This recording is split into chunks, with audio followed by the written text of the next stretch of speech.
Ladies and gentlemen, welcome along to Obviously Fight Talk episode 25.1. Brought to you proudly by MMAmix.com for all your European, world and international MMA news. Check them out, they're good, obviously, because they're with Obviously Fight Talk. We're also brought to you in recording here in the Whiskey Fair in the beautiful Dunleary. Great point, as Carl will vouch for. I'll vouch for it as well this week. And as always, I'm joined by my two colleagues. We've got Mr. Robert Palin. Hello. And we got Crazy Carl Dorham. What's the crack? And something I never do. I know. What's the crack? So, yeah, this week is a pretty stacked week. We've got UFC 200, so I presume you've all heard the episode put out earlier in the week. So tonight we're coming at you with the Ultimate Fighter finale. So, gentlemen, it's a crazy week. It's a great week. We've got the IMAF World Championships going on as we speak as well.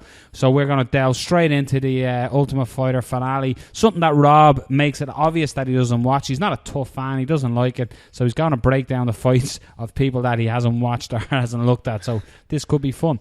So this is an interesting one to start. You've got Gray Maynard taking on Fernando Bruno. So you've got Maynard. Maynard was almost there, wasn't he? He had them absolute epic battles with Frankie Edgar. Some would say, it's my always thing that I say, the expiry date on that old chin. It looks like maybe, that is being punched. Taking on Fernando Bruno. So who wants to open the floor with the first one, gents? Yeah, okay. Rob passing the book there. Like that. No, he opened his mouth, so I was like, go on. Yeah, you go ahead. So what? I open my mouth automatically. Yeah. Shit just comes out. But it's actually true. 9 times out of 10. Literally no filter. Yeah, no filter. This fight, Gray Maynard, Fernando Bruno. To be honest, I don't know much about Bruno. We know Gray is at that point in his career where there was a lot of people, not too long ago saying maybe he should retire. After them fights with Frankie Edgar and then some of the beatings and knockouts that he's taken, like, didn't Ross Pearson knock him out at one point? Yeah. If I'm correct, vicious knockout. Yeah, so, I would lean towards Gray, but his chin is very, very suspect. This chap, Fernando Bruno, I literally know next to nothing about him. So I'm coming in on this fight just going with the only horse in the race that I know, and that's Gray Maynard. Mm-hmm. But I will say, I hope Gray goes back to his wrestling. Yeah. This is at 145. Oh, so his debut at 145. Yeah, hopefully his cardio and stuff would be better.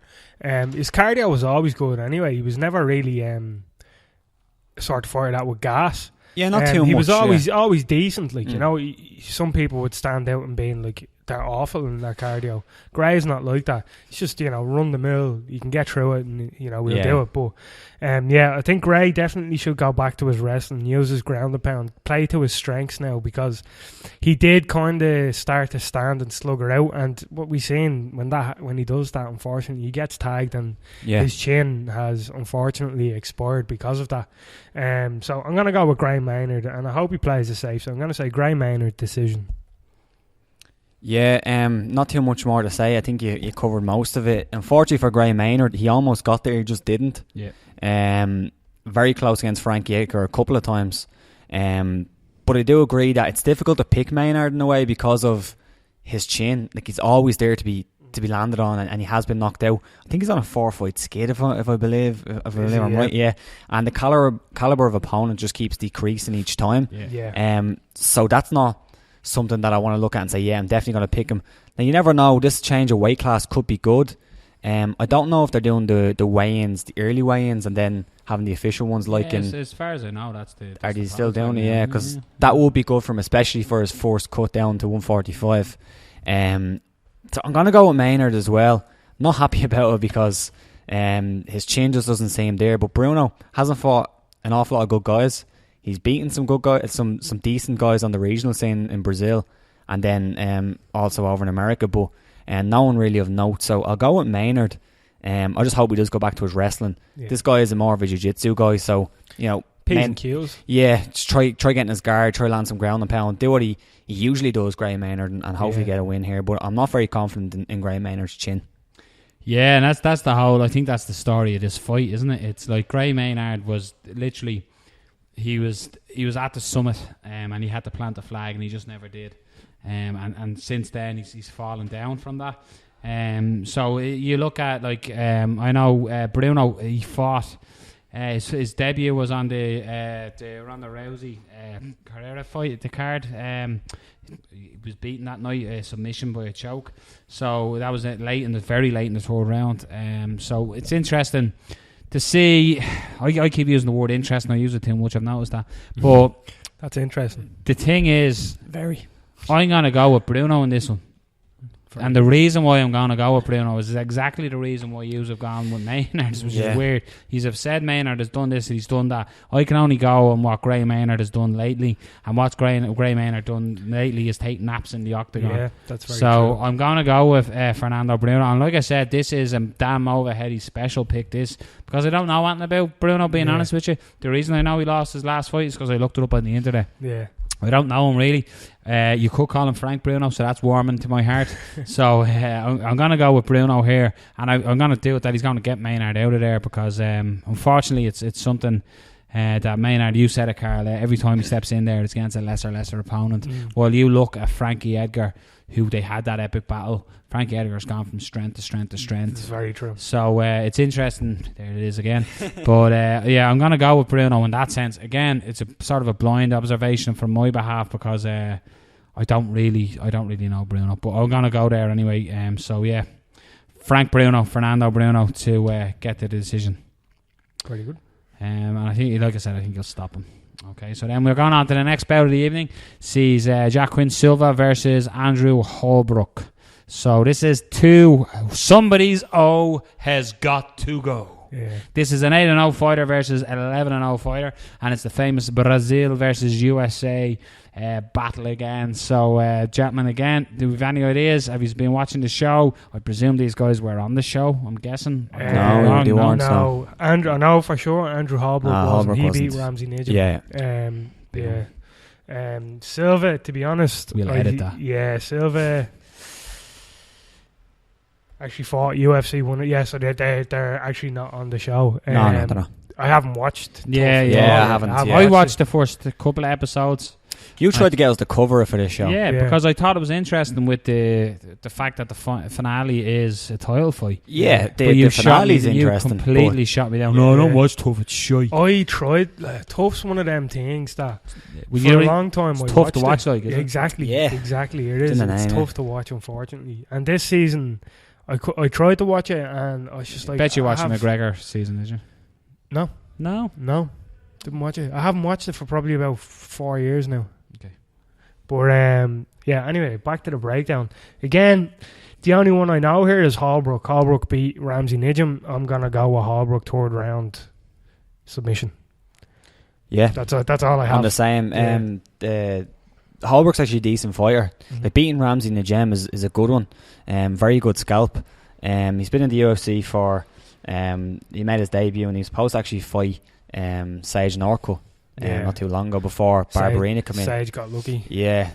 He actually got unlucky as well. Exactly, yeah. But it's Hallbrook's a good fighter. Don't know an awful lot about Silva. I actually look at his record. The majority of his fights have been in Brazil in the regional scene. Yeah. I don't even think he was on the show, the TUF Brazil show. Okay. So I'm not sure how good he is. I honestly haven't seen much of him. I'm going to go with Hallbrook because he actually is a very, very good fighter for that level so far, and I'd like to see him progress, and I think he'll get a win here. Yeah, I'm going to go down the route of Hallbrook as well, and I'm going to go to sub, and he's going to get it out there in the second round of submission. I just think he's fought, looking at his record, he's fought the higher caliber guy. Yeah, he's fought some decent guys. Yeah. So you look at his submission ratio there and stuff like that as well. He's got a 82% submission, like, so he's 11-0 for a reason, because he fucking taps motherfuckers out. So that's Andrew Hallbrook is going to get my nod on that one. Again, I have to be honest, I'm not too familiar. Well, definitely not familiar with Silva, but I'm not too familiar, so don't take this to the bank, what I'm saying either. No. So moving on then to your next bout of the evening, this is going to be fun. Do Ho Cho versus Thiago Tavares. That was alright, lads. I'm impressed with that one. I love this fight. Yeah, I absolutely love the Korean Superboy. I believe that's it. Yeah. I'm going with the Superboy. Amazing prospect. One of the best prospects in the UFC right now. Yeah. Very aggressive, very technical, but can get really, really wild, which sometimes plays to his advantage, but he does get caught. Amazing technical striking. Great counter puncher. That's funny though. I'm only interrupting because I'm fuck up. Why not? He's very wild, but he's very technical. All in the same. Yeah, he is. Like he just embraces the madness. Like. He can really. At times, you'll see him come in the fourth round, and he is technical, and then he gets hit. Yeah, his last fight against Sam Cecilia is very tough to finish, and he beat him in the fourth round and made him look a little bit silly. Yeah, caught him with a lovely, I think it was a right hook and then a left hook after, followed up. I honestly can't remember, but I remember. Watch it, honestly, screaming. Watch it. Amazing performance, and just every shot he throws lands. It was actually similar. It reminded me a bit of Connor's first fight against Marcus Brimich, where every shot he threw just landed, every single one. And as well, even Kenny Florian was very similar. It was like every shot he throws, he lands. So it was a great performance. And I remember when he first came into the UFC, I was looking him up because I've heard a lot of things about him. He was on Inside MMA as well. Yeah, they were talking about him Inside MMA, and I checked a couple of his fights, and he's just a phenomenal fighter. And I'm gonna go with him because I haven't even said much about his opponent, but I'm just very high on Do. What's his Do Ho Choi. Yeah, I know. I'm gonna go with him. I'm gonna go with it finishing the first round as well. Ooh. Very nice. TKO. He's stepping out of his box here. What's He is. happening? I don't know. I think something in the air. I'm going to go the same route there. I'm going to go first round stoppage. I just think this is a good fight for him because Tavares he's going to be a lot stronger on the feet. Tavares doesn't want it there. So, I just think he's going to... I know what you were saying he's wild. I remember the fight, actually. When I was looking at it first, what fight's happening? But then as soon as you start saying it, and then I want to start singing Cecilia, you're breaking my heart. But yeah, it was great performance. And again, he seems like he just packs serious power, and he's going to get it out of there, and he get it done in round one as well. So I'm in agreement with you, Mr. Pan. We're kind of, Tavares hasn't really gotten a look in this. And he should. He's a very dangerous opponent. When you look at his resume, the people he's beat, he's a very, very well-rounded fighter. For Ho Choi, this is by far his biggest test to date. Huge step He's up. never fought anybody of the caliber of Tavares, but I think Choi has it in him to beat him. Yeah. I really, really like Choi. He's a very good prospect for an Asian fighter. We haven't had an Asian fighter with this much fire behind him, in a long time. I'd say since Hatsu Hioki. Yes, exactly. Into the UFC. Exactly, yeah. Hioki would have been the biggest. Yeah. And Choi now is the one that really, I think the UFC, they really should get behind him and push him. He should be that fucking Sage Northcutt to break into South Korea. Big you time. know what I mean? He's a really, really good fighter. Very, very exciting. Anytime I see Choi on a card, I get excited because I know it's going to be a good fight. For me, I am going to go with Choi myself, but definitely, I always say, mind your P's and Q's. Yeah. Don't get too wild. Try to stay technical. I understand that, as you said, Noel, he loves to embrace the madness, but Tavares is very dangerous on the ground. If he gets sloppy, Tavares will tap him, so he needs to be very, very careful. But I think he has it in him to definitely get Tavares out in at least the second round. Tavares' chin in the past, it has been tested. I'm going to go with Choi, and I'm going to say second round knockout. Yeah, well, I think we have to talk a little bit about Tavares, because I think we brushed over him a little bit too much. Yeah. Been in the UFC for I don't know how long, how many years, but it seems like forever. Yeah. He's beaten some good guys, been in there with some very good guys, and if he gets high on the ground and gets on top, we haven't really seen a lot of him there. Now, we've seen that Choi has some very, very good takedown defense, underrated, I think. Yeah. And he's been able to keep it on the feet, and when he does hit the ground, he gets up fairly quick. But Tavares on top is nasty, especially with his ground and pound. But everywhere else, like on the feet, he's serviceable, he's not great. Where Choi has that X factor, as you kind of always point out with fighters. Again, if he can keep it on the feet, and I really do think he can, I think he'll get him out there. Yeah, for sure. Yep, makes sense. So we're all in agreement so far, have we? We haven't had a... You picked Bruno. Yeah, you picked Bruno, In fairness, I did pick Bruno. His name's FB, clearly. So we're going to move on then to Ross the Real Deal Pearson taking on Will Brooks. So Will Brooks is stepping into the octagon, coming from vacating his belt. Yeah. Correct. So is this, as some are seeing it as, is Ross Pearson the lamb to the slaughter? I don't think he's the lamb to the slaughter. I definitely think Pearson's on the downslide, but by far it's still a test for Brooks. Huge test, yeah. Brooks is coming from Bellator, and to be honest with you, the caliber of lightweight fighters in Bellator, it's not up to scratch compared to the UFC. Everybody would say about, I think we're all in agreement, lightweight division in the UFC is True, murderer's row. But then if you look at, for example, if you look at Eddie Alvarez, he came from Bellator. Yeah, and And look he how fought- well he done when he got there. Now I know he has a He title, has a title shot coming but up. many people on the would next say card. it's undeserved. I'm one of those people. His He performances. beat, true, but he still beat Pettis, Yeah, he's beat one of the former number one champions, guys, yeah. and he's also beat Gilbert Melendez, who was one of the number. Performances were one. shite though. Well, they weren't entertaining. No, they were absolute dog shit. I don't think you can have a bad performance against No, they two were top they top were dog fighters. shit. Absolute dog I shit. completely disagree. No, I think you're Completely deluded. disagree. Right, we're going to be breaking down that card later Yeah, on. So true. ding, ding, ding. Where's that blade? Big fire news. Let's just have a scrap. Yeah. I'm. Will Brooks, he is a very good fighter, but so is Pearson. Like, Yeah. we've seen Ross Pearson get tagged and fucking come through it and win the fight in the end. Yeah. I think he definitely is on the downslide for sure. But Will Brooks has to come in here and be very, very careful. If he thinks he's going to come in and steamroll Ross Pearson, you have another thing coming. Ross Pearson's stand-up can be nasty. Very, very dangerous on the feet. His boxing is very, very technical. He knows how to move. He can get in and out. He knows his own Great range. head movement. Yeah, very, very good. And like, he had to learn that because Pearson's arms are short. His reach isn't very long. So he had to get in and get out. So he's very, very good at that. Brooks, on the other hand, I believe Brooks is the rangier fighter in this exchange. I think Brooks will say octagon jitters, bright lights, all this sort of stuff. Now it's it's a tough finale, so there probably won't be as many eyes on it, but it's the prestige of the UFC. It'll still be the most eyes he's ever had. Yeah, Well, exactly. as well, though, I think It's as a well fight as week. in saying there's not going to be that many eyes on the point here, is that it's UFC 200 fight week, so Very true. Vegas Exactly. is Very going to true. be fucking rammed. Do you know That's what I mean? very true. Very true. In this fight, I'm going to say octagon jitters, all that sort of stuff, the bright lights and everything. I will go with Will Brooks, but I think it'll be a boring decision. I think so. Yeah. That's interesting. I like Ross Pearson. Do you know why I like Ross Pearson? Why? Because I met him. I really thought I that's how set you that pick up. fights, Yeah. No, I like Ross Pearson. You are right, Card. His record of late has been wishy-washy. Yeah. It's been win, loss, win, loss, win, loss. So he's been in there with the who's who as well, though. But I do think I don't think he's a lamb to the slaughter. I think the UFC are signing Will Brooks and they're going, all right, so do you know what, we're going to give you a stalwart here. Do you know what I mean? Someone who's been there and fought some of the top guys, and you know, Gatekeeper in a way. yeah, like he wouldn't be a top 5 gatekeeper, or but Pearson, he's in and amongst it. You know what I mean? I think you'd be pretty confident saying though, if you beat Ross Pearson, you're in the top 10, or you're thereabouts in Or the if you top get 10. beaten by Ross Pearson, it's also kind of a slight on Bellator. Well, that lightweight champion can't beat a fucking UFC. Well, the gatekeeper. UFC don't have Pearson ranked, so that means he's outside the 15, top 15, isn't it? When they don't rank Yeah, but him? I mean, like, you're ready to fight the top 10 in the UFC. If you beat Ross Pearson, you're up there. Yeah, well, 100%. Ross Pearson's a very good I'd fighter. say, to Ross Pearson, the majority of fighters underneath him, he beats. Yeah.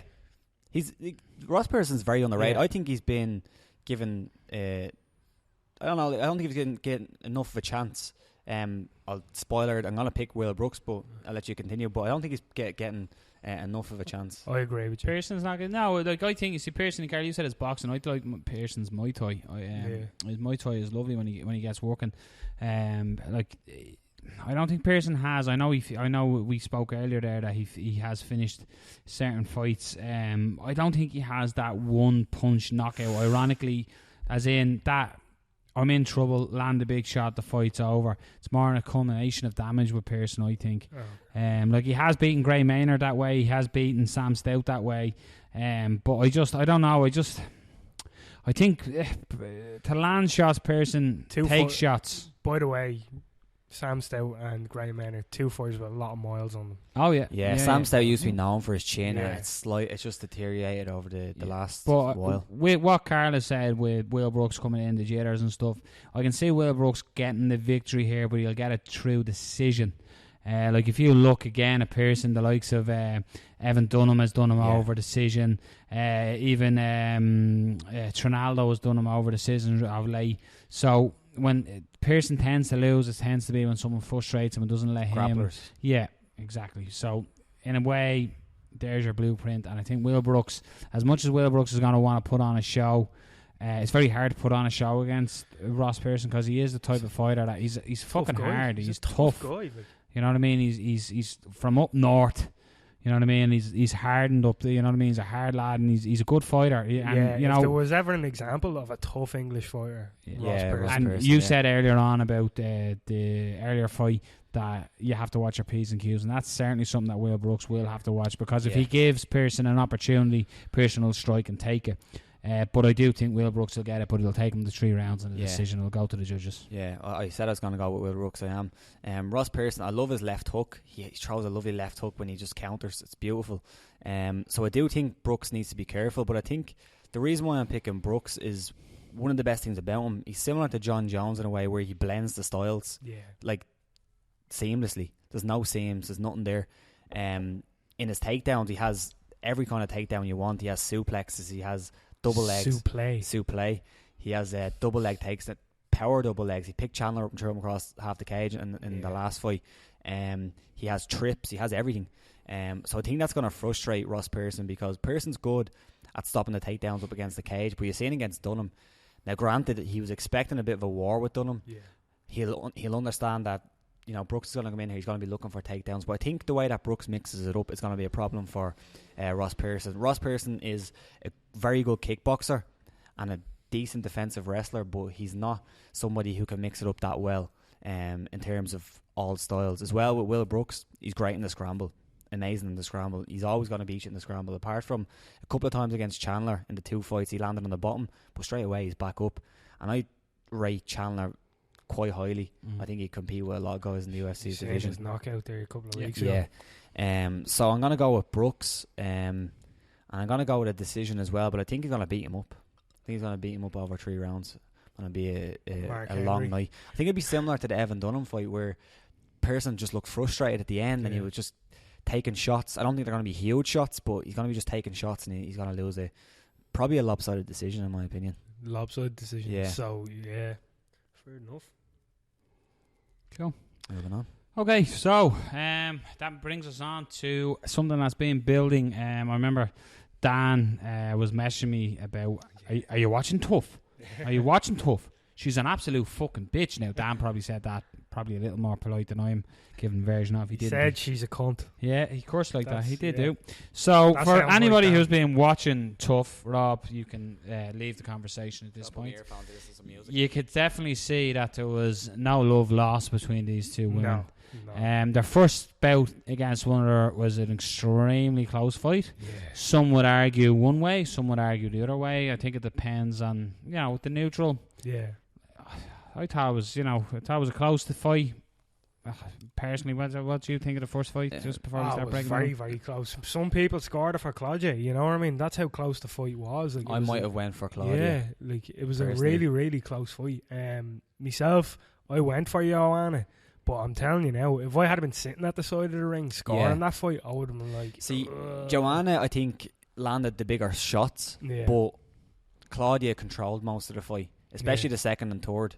The first round was close up until Joanna dropped her right at the end of the round. But the second and third, I was leaning both of them towards Gadelha, but they weren't huge. Exactly, so it was a close fight, but very, very good fight. Yep, and the good thing about this show was I only watched a couple of episodes of the show now. I started watching the first couple, and I have to say, Joanna was going through my nut. I was like, she is a spoiled little, like, she was just the way she was a bully. She reminded me completely of someone who's a bully, and I have to commend. Now, I could be missing the last couple of episodes where Claudia came across like a bit of a fucking James Blunt as well, but from what I was seeing, Claudia was the classier one, and she was just sort of more standing up for herself and stuff. So it's interesting. It's a great. There's interesting again. God damn it, get it out of there. It's good that they eventually get to meet head to head, and it's going to make the fight tasty. That's the one good thing. As much as watching terrible television for like 13 weeks is one thing, to actually get two coaches who at the end do genuine, and this is genuine, that they don't like when there are a lot of fights build it that they do, they, you know, at the end they're all, oh, I love you, and all like that. Forget that. I like seeing these two genuinely don't like one another. So you're looking at Joanna, who's coming. Well, like, she is the queen of Muay Thai in MMA. Absolute, her Muay Thai is phenomenal. So she's coming in undefeated, 11-0.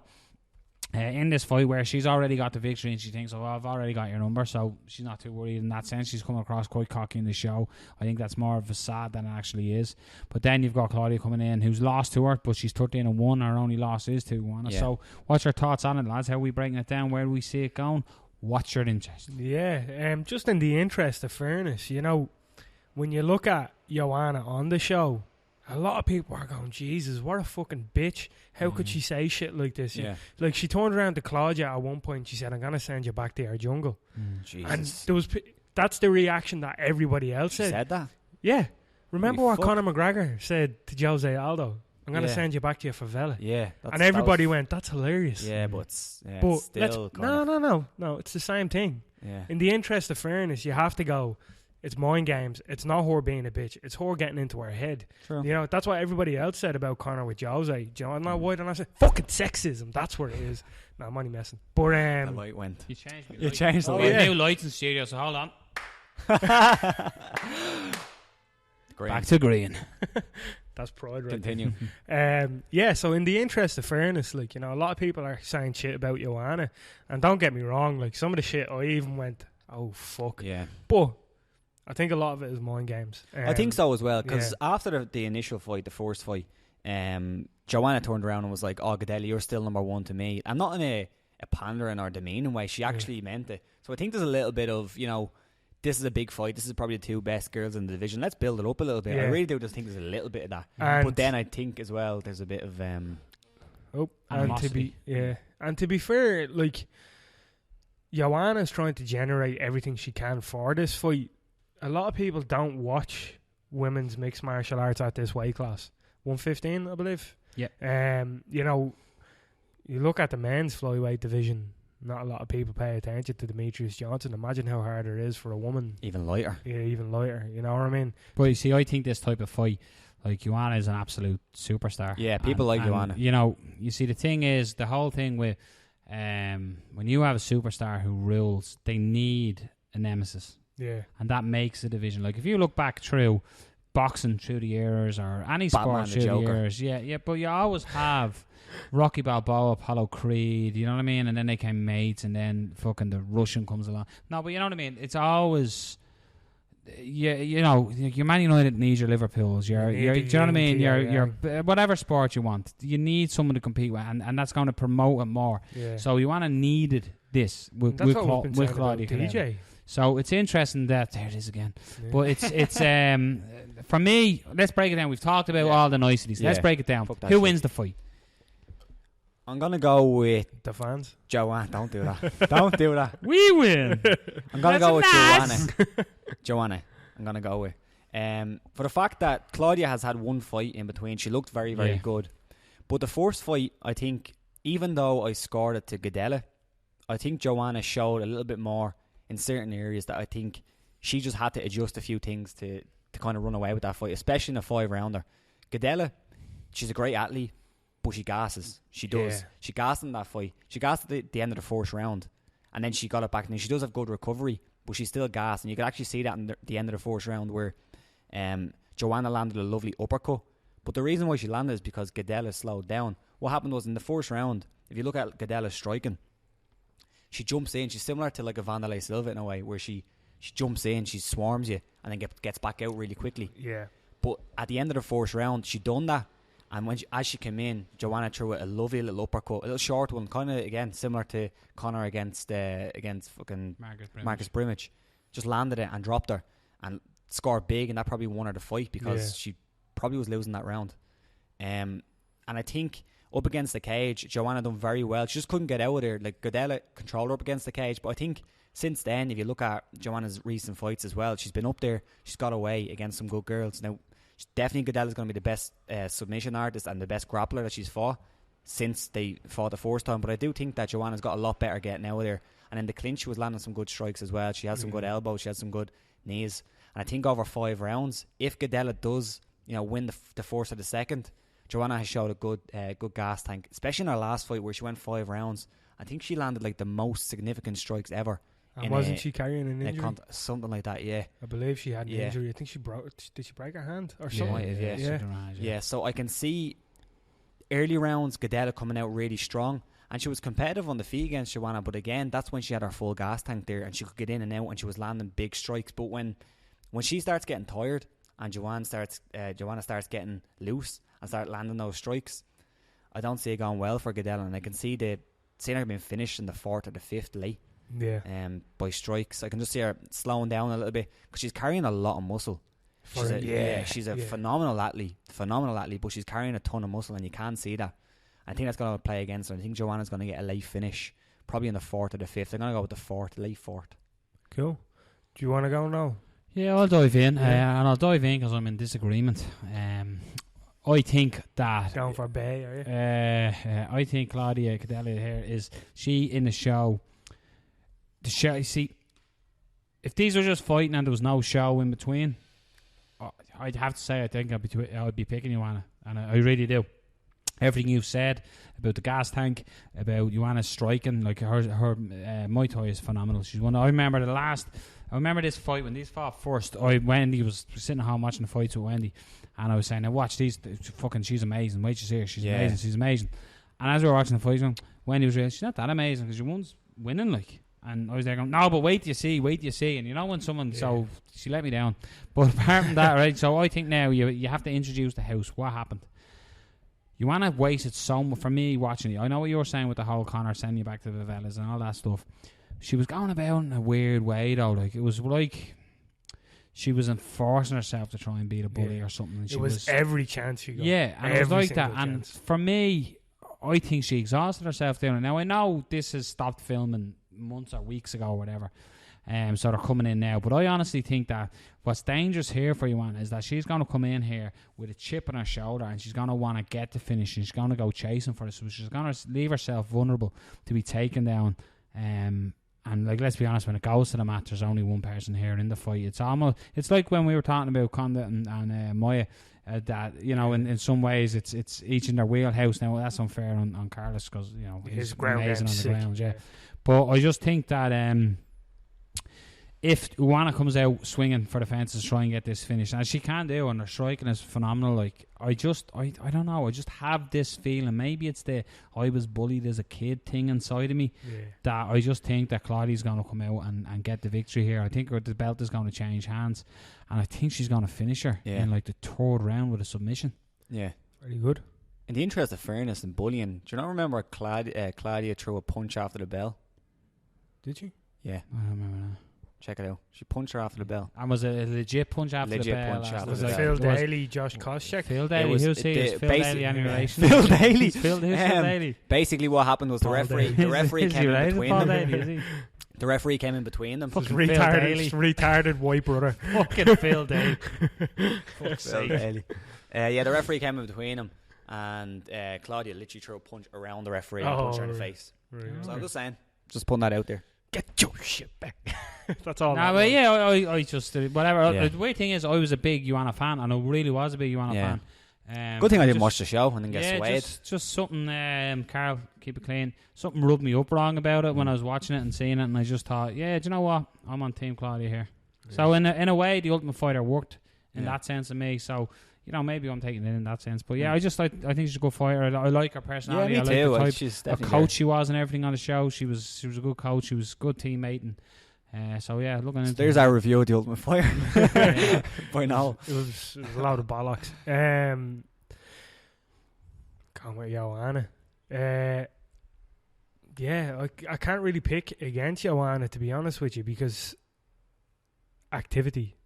When you've seen Joanna come in, she's grown so much as a champion. You know, she did come in, and that fight with Claudia, it was, as we said, it was so fucking close. But since then, she's just gone from strength to strength, and not just beating girls, but just blown them out of the water. Yeah, like absolutely ridiculous. What she done to Carla Esparza? Yeah, Carla Esparza, like she won the belt coming off of TUF. Like that was the whole point of that, and Carla Esparza hasn't looked the same since. She lost that belt and disappeared for a year. Yeah. And then she came back and she wouldn't even do media. Yeah, like that's how much of a beating she took. It fucking changed her. Fuck. She just changed her completely. Joanna puts an absolute beating on bitches, as Joe Rogan likes to say. She's just an amazing fighter, and I definitely think the 5 rounds are going to play a factor here. It's a 5-round fight. Noel, you're saying that she's going to come in with a chip on her shoulder. I'm saying what Joanna done to Claudia is going to have the Conor McGregor Jose Aldo effect. But I don't think that Joanna is going to knock Claudia out in 13 seconds. I think Claudia is going to come out, blow a load in the first round, and for the next 4 rounds just take a beating. That's what I think is going to happen. I'm on a similar wavelength. That's what I think is going to happen. I think it's going to be, I'm not going to say very, very lopsided, but I definitely think it'll be clearer than the first fight. Yeah. I think Joanna has come on leaps and bounds. Claudia, we haven't seen her fight. Has she fought since that fight, Robert? Claudia, yeah, she did. She fought Jessica Aguilar. Jessica Aguilar. Good performance. Jessica Aguilar is very, very good. But she's not Joanna Jedrzejczyk. That's the thing. Yeah. And by the way, it was unanimous after 3 rounds as well, so she's in there. She spent time in there. They're saying she's gassing and stuff. So But I definitely think her physique plays against her. I think the fact that she's gonna have to pressure Joanna plays against her, because if you don't pressure Joanna and let Joanna pressure you, you're gonna get absolutely picked apart. She has to come forward. Yeah, you know what I mean. If she stands off her, she is gonna take a beating. You can't. It's like I said at the thing. I've been completely swayed by the show. Like Joanna is just, she's phenomenal. She's absolutely phenomenal. But I don't know. I think you have a feeling. Well, go with the feeling. Go with it. Go with it. For me, I think it's about improvements. I do think that Joanna has improved where she needed it, and I still don't think Gadelha can competitively be on the feet with Joanna for 5 rounds. I just don't see it. For the first 2 rounds again, she's very explosive. She lands some good shots. Drag her into the deep waters, but I don't think Gadelha can do that personally. Swim. Yeah, but we went with that, and let's try get our under the radar picks before we go too long. Under the radar. So again, like it's a bit of this fight. It's the UFC fight night before all the madness of UFC. So I'm just gonna dive in quickly. I'm gonna go with the John Moraga fight. He's number 5 ranked in the division. He's plenty talented. I'm not going to say the word that begins with I and ends with ing, but it's a good fight. And again, he's fighting the Brazilian here. I don't know too much about Mateus Nicolou. I could be saying that wrong. Wouldn't be surprised if I was. But I'm going to go with John Morgan and that one, John Moraga and that one. So that's my under the radar. I'm going to go with Jake Matthews versus Kevin Lee. The one I was going to take, of course. Fuck you. I should have went before you. I've seen you looking at me. Great fight, isn't it? Fight. That's a very, very good fight. Yeah. 2 young guns, up and comers. It's actually ridiculous how much Kevin Lee looks like Kane Moose. He does actually. He does. The image of him. But like we seen, he's probably hoping he doesn't look like him after 40 seconds. But Jake Matthews against Johnny Case. Johnny Chase, whatever way you say it. Case, we go Case. Wherever. I really couldn't give a fuck. We picked him in the last fight, and Jake Matthews put a beating on him. And I like Jake Matthews now because of that, and I can't wait to see. Funny that you're saying Kevin Lee looks like Kane Musa, because Jake Matthews looks nothing like Mark Diakese. Looks nothing like him. No, nothing. Well done. I love that fight as well. Thanks for taking it. I'm going to go with little Vitor Cesar Ferreira Muchache against Anthony Smith. 2, Cesar is just flawed as a fighter. But he's exciting, and so is Anthony Smith, so I'll go with that one. And that's it. That's it, boom. So, there's your breakdowns. Mr. Overheady has sent his. So, will I read them out before we let Mr. Overheady go? We'll end this. So, we are Dan. So, Dan was going... Dan sent me the wrong card. No, he hasn't. He gave me some wrong fights. We didn't cover that. So, he went with Tavares, KO. Oh. He went with Brooks, ground and pound. And Dan went with me. He's gone with Claudia, ground and pound. So Dan picked one fight wrong. He went with the Matthews Lee fight. And he picked Lee first round TKO. Grant. So there's Dan's picks. So again, just thank MMAmix.com for all your MMA needs, be it Bellator, Bama, Cage Warriors, UFC, whatever you want. Check them out. They're obviously good because they're with obviously Fight Talk. Thank you again to everybody in the Whiskey Fair. Check us out for episode 25.2 for the UFC Fight Night 90 card. We're going to break that down too. So gentlemen, say your good nights. Good night. Good night. And Dublin, you're beautiful as you always. And Fedor! This means Fedor.